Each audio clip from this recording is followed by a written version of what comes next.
Hello friends, and welcome back to another Bags to Beds tutorial video.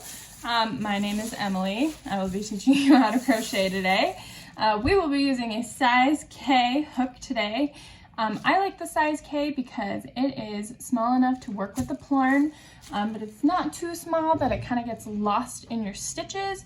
I also used a size N before, and it was fine. This is a little hard to work with, as you can tell. It is clearly thicker than your traditional run-of-the-mill yarn. So there are some caveats that I will tell you with working with this material. The first one being is that when you get started, there's like a knot that you tie when you do crocheting. I've never crocheted with yarn before. And with this, I just tie an end, or a knot in the end. And because of the kind of duality of the plarn, you can do that because it creates this circle, but you can't do that with just a piece of string. So caveat. So now we're gonna just like slip it in. I am a right-handed human, and so I will always be crocheting with my right hand and guiding with my left. So I like to keep my pointer finger on this so it doesn't move around and I can work with it. The first thing that I'm going to do is I'm going to go around the back like this. So you always go around the back, because look at how weird going around the front would be. Like Albert Einstein said, energy takes the path of least resistance. And guess what? So does plarn. So you go around the back like this. So if we were to look at the anatomy of a crochet hook, this right here is what I call the teeth, this little hook thing that kind of sinks down, like because your teeth, it can kind of grab onto it. And this part right here is what I call the head. So when I refer to those parts of the crochet hook, just kind of some background on what I'm talking about. All right, so now I'm holding my finger here, I'm holding it out. I'm going around the back, because we always go around the back, path of least resistance. And then I'm going to bring this bottom one over this top one. So let's do it again, because this is called our chain stitch, and this is the basis for kind of our crochet. And so learning this will help us a lot, and we need to do it to crochet. So I'm going to go around the back and hook it in the teeth like this. So let's call this part strand A and this part strand B. So I'm holding strand A with my pointer finger. I'm going around the back with strand B and hooking strand B in the teeth. I am then taking strand A over strand B over the head of the crochet hook to make this loop. Ta-da! So let's do it again. So I'm going around the back, hooking it in the teeth, going over with the bottom, and then wiggling it out because you want it to be looser rather than tighter. You will always, I can't make that blanket statement, in the crocheting we will do, you will always put this one over whatever you're bringing around the back. So if I'm always bringing this one around the back and it's always the top one, this one, the bottom one that is stationary, will always go over the crochet head. And just remember to kind of twist out too. When I first learned how to crochet, you're gonna kind of use your fingers a lot before you get that muscle memory down. So I remember learning how to crochet, it would kind of look something like this, where I'd kind of pull it here, and then I would like pinch this to pull and push over. Totally fine. It's a little hard to work with, but that's okay. Learning how to crochet is difficult, but once you kind of start to learn it, it's very easy and comes like muscle memory. And trust me, if I can learn, you can learn. So if we're going around the back and then you're kind of pinching it and moving it over like that, that is one way that I see a lot of beginners do. What I do now as a medium beginner is I'll go around the back and then I'll just push down with the teeth and kind of like shimmy it through. And again, I want it to be looser, so looser rather than tighter. And I'm just gonna tighten this. Working with the plarn and having our awesome volunteers make this, it's a lot different and more variable than yarn. And so there's some stuff that you kind of have to work with, but that's just the charm of it. So again, around the back, pushing through. So we'll do both techniques. So this is my technique that I use, where you kind of push the head down. It doesn't always work. Just kidding, it mostly does. But you have to make sure that you're kind of pulling this strand B tight-ish And then you always, don't forget the wiggle out. That is like gonna be your most important best friend when you are going back through, is the wiggle out. So going around the back. Now let's do it the other way, where, let me straighten out this, where I would go over and then I would just pinch this with my fingers and pull over. I remember the first time I learned how to crochet, my fingers were like wicked sore, so I totally understand how you would feel. And let's not forget that this goes around the back because it is the path of least resistance. Okay, so I'm gonna crochet this out like a little bit more before I get started doing my single stitch. So remember, this is a chain stitch, this is the foundation stitch, this is what we will stitch the single stitch onto. And so I'm gonna just do that really quick. So for the purpose of this video, I'm only gonna make this long and move all the clutter out of the way. But if you were to make a mat, it would be 3 feet by 6 feet. So you would start doing this one 3 feet long, and then you would crochet it out until it was 6 feet long. Again, we are not looking for perfection.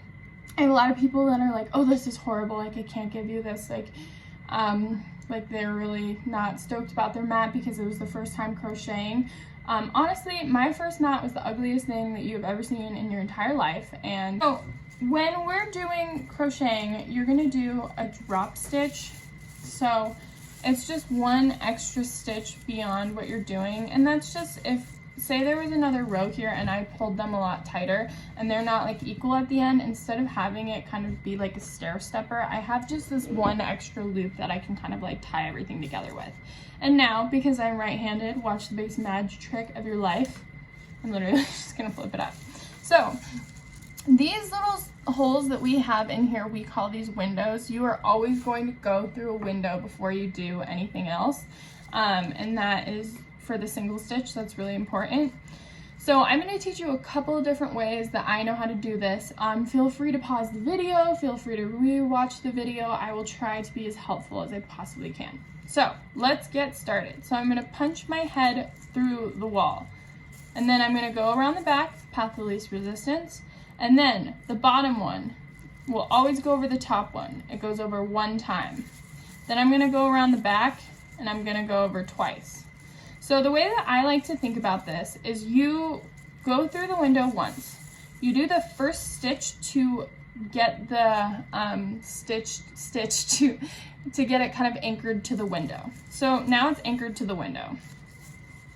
Now I'm going to separate the stitch from that window so that I can move up a row. That's the way that I like to think about it. So let's go through it a couple times with that method. And if that doesn't work for you, you can kind of just fast forward through and skip to the next method. So I'm going to push my head through the window. I'm going to go around the back, path of least resistance, and then I'm going to go through one time to secure my stitching through the window, like so. Then I'm going to go back around one more time. And see, this pattern's a little funky to work with, like this is kind of weird. Don't even worry about it, just kind of bunch that up, we can work with that. And then I'm gonna go over both of these to cement it into being a stitch. So let's do that again. Punch through, go around, path of least resistance. Don't forget, wiggling is your best friend, whoop whoop.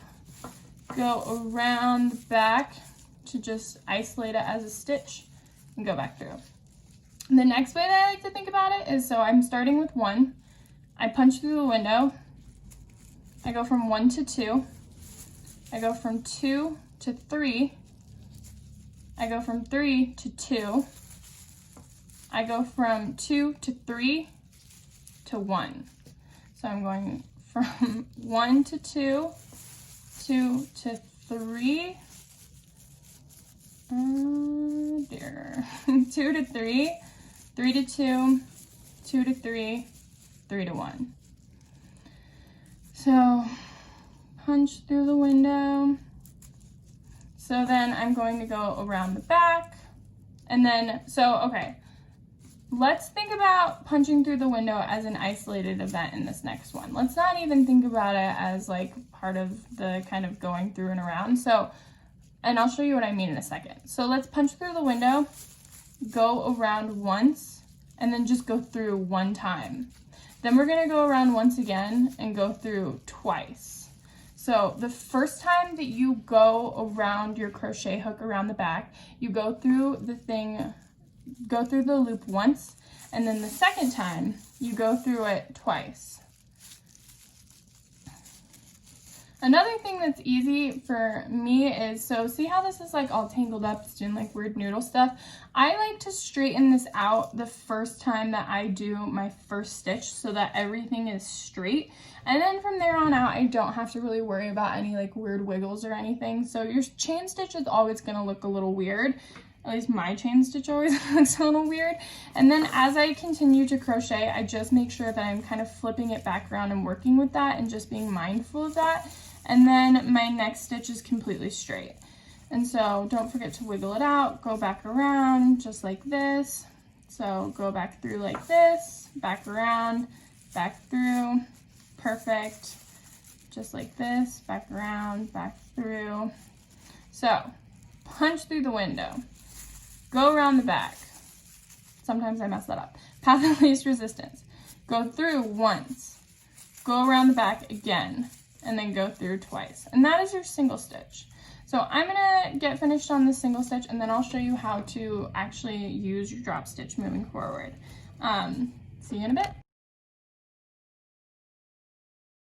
So this is a notable moment because look at this. This is super weird and yarn does not behave like this. So I'm just gonna try and crochet around this as best that I can. And then at the end, so it's gonna have this like whole weird loop. I'm just gonna cut it with scissors and tie it as close to the mat as possible. Again, we just want a mat. We don't want perfection. It's just one less person kind of spending the winter on the streets. So I'll just fully skip it. I don't even want to deal with that. Like that just looks like dumb to me. And so now I have this huge loop that I will cut and tie later at the end of my mat or in the middle, depending on how much I hate it. But to me, it's like not something worth trying to figure out or crochet around. I'll literally just skip it and I'll end up with these like huge holes or these huge loops in my mat, and you just cut them at the end. It's just super simple. So, just crocheting through just like that. Okay. And we're almost at the end, so we're gonna do the surprise. Okay. Let's see here. Going around the back.